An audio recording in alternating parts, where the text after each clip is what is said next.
After one of my lab heating mantles malfunctioned badly in one of my recent videos, I started thinking about building one myself. And since chemistry always involves working with the smallest possible quantities, and since distillation is a cornerstone of modern chemistry and chemical engineering, the idea was born to build a microdistill. Since I don't own a metal lathe, I built the heating mantle from aluminium parts I found in my scrap metal bin. I guess it's called a sandwich construction.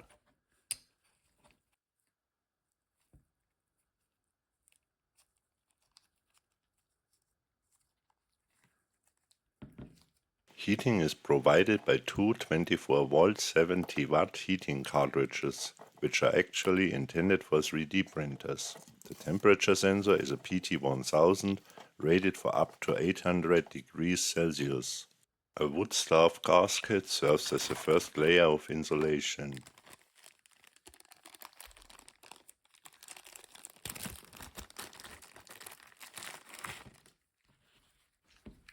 A 25 milliliter round bottom flask fits inside it perfectly. I use a 24 volt 15 amp switching power supply. When I opened it up, I found a loose screw.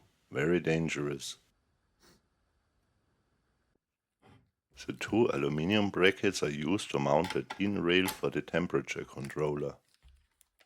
This time I decided to use a commercially available temperature controller, since PCB design, PCB assembly and programming aren't exactly skills that a chemist typically possesses.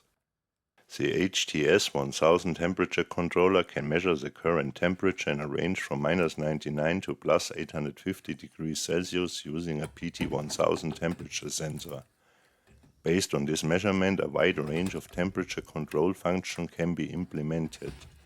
Various loads can be controlled automatically or manually via two integrated potential-free relays. An OLED display continuously shows the current temperature, the selected function and the current switching states of the built-in relays. The controller runs on 230 volt AC, but you have to provide the power for the loads yourself. To perform fractional distillations, we need a second thermometer.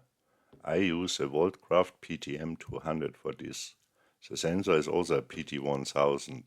Since the technical specifications do not indicate whether it's a 2, 3 or 4 wire type, I opened up that thermometer.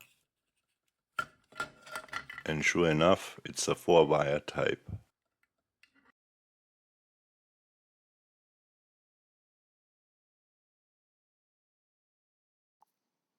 Since the probe has a diameter of only 3.5 millimeters and we need at least 6 millimeters for the thermometer adapter on the glassware side, I used the following workaround. I first coated the probe with thermal paste and then inserted it into a 4x6 mm borosilicate glass tube that was fused shut at one end. As you can see here, it's still very responsive. To assemble everything, I'm using an aluminium plate measuring 220 by 400 by 5 mm, into which I have already drilled several mounting holes.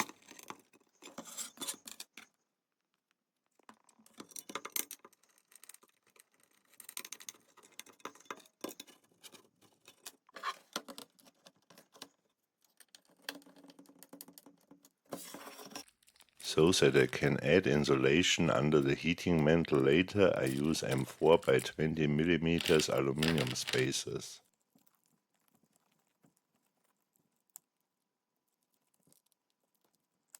In addition to the M4 threads, I also taped 3 M3 threads to accommodate set screws for securing the cartridge heaters and the temperature sensor.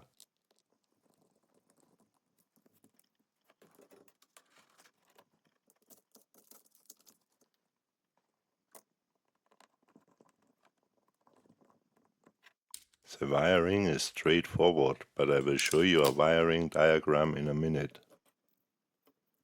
If you have no experience connecting to the electrical mains, ask somebody who does for help, or hire a qualified licensed electrician.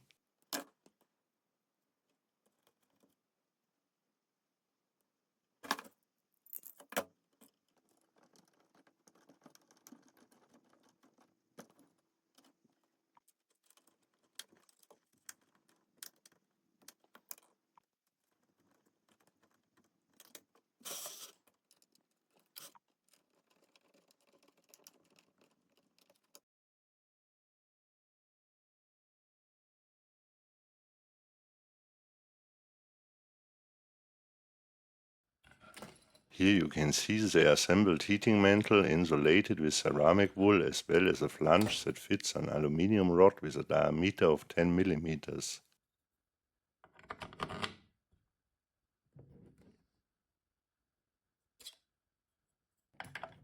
And now for the centerpiece, the short pass distillation bridge.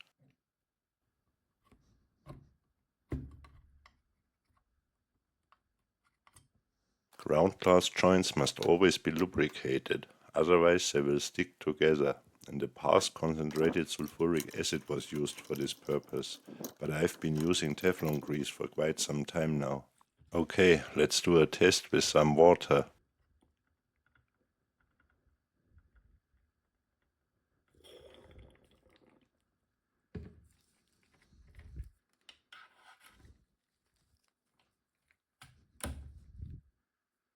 Do you hear that annoying high-pitched sound? It always happens when the relay switches. I suspect it's caused by oscillations of the relay coil.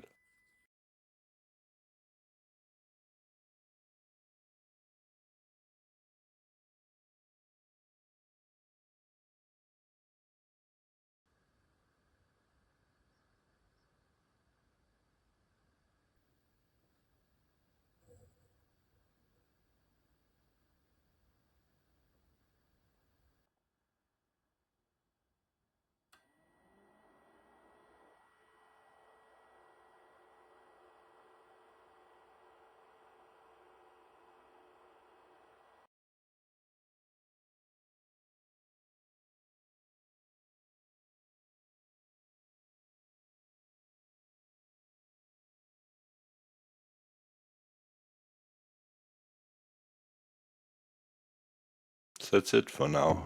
Thanks for watching, and many thanks to all my Patreons. Stay true, stay you.